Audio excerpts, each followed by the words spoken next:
সুদ অর্থনৈতিক বৈষম্য বয়ে আনে। মানুষের অর্থনৈতিক জীবনের সঙ্গে ঋণের সম্পর্ক বহু পুরনো। সংসারের প্রয়োজন, ব্যবসার সম্প্রসারণ, কৃষিকাজের ব্যয় কিংবা অপ্রত্যাশিত কোনো বিপদ ইত্যাদি বিভিন্ন সময়ে মানুষ অন্যের আর্থিক সহায়তার ওপর নির্ভর করেছে। একসময় এই সম্পর্ক গড়ে উঠত আত্মীয়-স্বজন, প্রতিবেশী কিংবা পরিচিত ব্যবসায়ীদের মধ্যে। সময়ের পরিবর্তনের সঙ্গে সেই পরিসর বড় হয়েছে, ব্যক্তিগত লেনদেনের জায়গা নিয়েছে আর্থিক প্রতিষ্ঠান, মহাজনের জায়গায় এসেছে ব্যাংক, আর স্থানীয় অর্থনীতি যুক্ত হয়েছে বৈশ্বিক অর্থব্যবস্থার সঙ্গে। এই দীর্ঘ যাত্রাপথে ঋণের ধরন যেমন বদলেছে, তেমনি বদলেছে তাকে ঘিরে মানুষের দৃষ্টিভঙ্গিও। একসময় ঋণকে শুধু প্রয়োজনের সহায়ক হিসেবে দেখা হতো, পরে তা ব্যবসা, বিনিয়োগ ও অর্থনৈতিক প্রবৃদ্ধির অন্যতম চালিকাশক্তি হিসেবে প্রতিষ্ঠা পায়।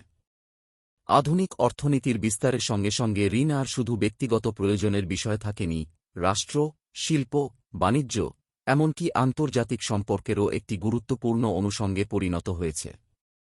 তবে একটি বিষয়ে প্রায় সবাই একমত যে সুদ শুধু একটি আর্থিক হার নয়, এটি সম্পদের প্রবাহ, অর্থনৈতিক সম্পর্ক এবং সামাজিক কাঠামোর ওপরও সুদূরপ্রসারী প্রভাব ফেলে। ইসলাম ঋণের প্রয়োজন অস্বীকার করে না, বরং মানুষের প্রয়োজনে সহযোগিতাকে ইবাদতের মর্যাদা দেয়। তবে সেই সহযোগিতা যেন দুর্বলতার সুযোগ নিয়ে মুনাফা অর্জনের অন্যায় মাধ্যমে পরিণত না হয়, সে বিষয়েও সমান গুরুত্ব আরোপ করে। তাই কোরআন ও সুন্নাহায় সুদের আলোচনা শুধু একটি আর্থিক বিধান হিসেবে আসেনি, বরং ন্যায়ভিত্তিক অর্থনৈতিক জীবন ব্যবস্থার অবিচ্ছেদ্য অংশ হিসেবে স্থান পেয়েছে। ঋণের ইতিহাস যত পুরনো, সুদকে ঘিরে বিতর্কের ইতিহাসও প্রায় ততটাই দীর্ঘ। প্রাচীন সভ্যতাগুলোর আইনসংহিতা, গ্রিক দর্শন, ইহুদি ও খ্রিস্টীয় ধর্মতত্ত্ব, এমনকি মধ্যযুগীয় ইউরোপের অর্থনৈতিক আলোচনাতেও সুদ ছিল অতীব গুরুত্বপূর্ণ বিষয়গুলোর একটি। ইতিহাসের বিভিন্ন সময়ে এর পক্ষে যেমন যুক্তি দেওয়া হয়েছে, তেমনি এর বিরুদ্ধে নৈতিক, সামাজিক ও অর্থনৈতিক আপত্তিও উত্থাপিত হয়েছে। ফলে সুদকে শুধু একটি ধর্মীয় আলোচনার বিষয় মনে করলে ইতিহাসের একটি বড় অংশই আড়ালে থেকে যাবে। ইসলামের আবির্ভাবের সময় আরব সমাজেও সুদ ছিল পরিচিত একটি অর্থনৈতিক বাস্তবতা। সে সময় ঋণগ্রহীতা নির্ধারিত সময়ে ঋণ পরিশোধ করতে না পারলে তাকে অতিরিক্ত সময় দেওয়া হতো, তবে সেই সময়ের বিনিময়ে মূল ঋণের ওপর আরও অর্থ যোগ করা হতো। ঋণ পরিশোধে বিলম্ব যত বাড়ত, দেনার পরিমাণও তত বৃদ্ধি পেত। অনেক ক্ষেত্রে একটি সামান্য ঋণী বছরের পর বছর ধরে পরিবার ও গোত্রের ওপর বোঝা হয়ে থাকত।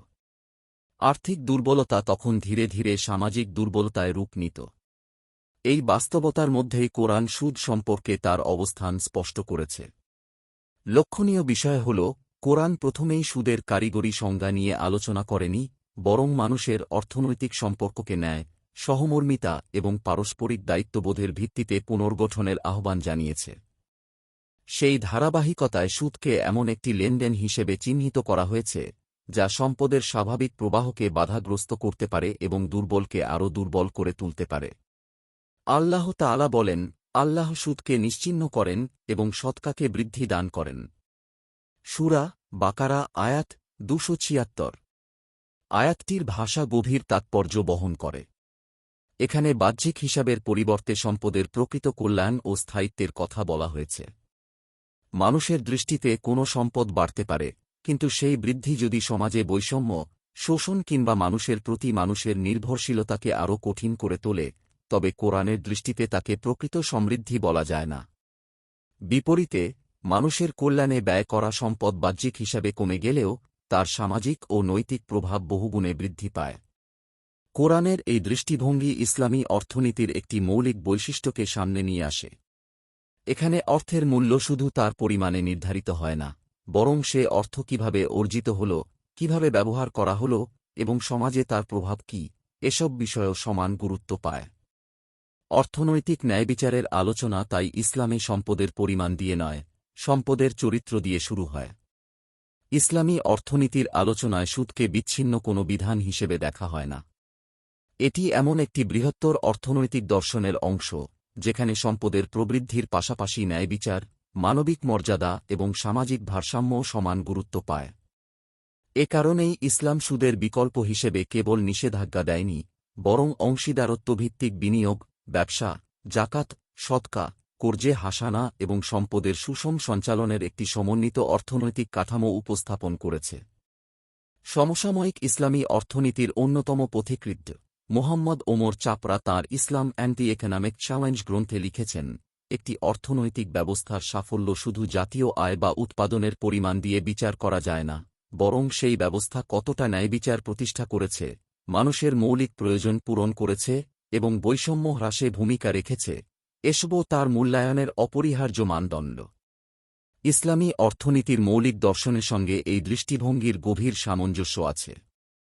একইভাবে বিচারপতি মুহাম্মদ তাকি Usmani an introduction to Islamic finance গ্রন্থে উল্লেখ করেছেন, ইসলামে লাভের নৈতিক বৈধতা নির্ভর করে ঝুঁকি গ্রহণ ও দায়িত্ব বহনের ওপর। যে আয়ে ঝুঁকির অংশীদারত্ব নেই, অথচ লাভ পূর্বনির্ধারিত ও নিশ্চিত, ইসলাম সেই কাঠামোকে সমর্থন করে না। এখানেই সুদভিত্তিক ঋণ এবং ইসলামী অংশীদারত্বভিত্তিক অর্থায়নের মৌলিক পার্থক্য।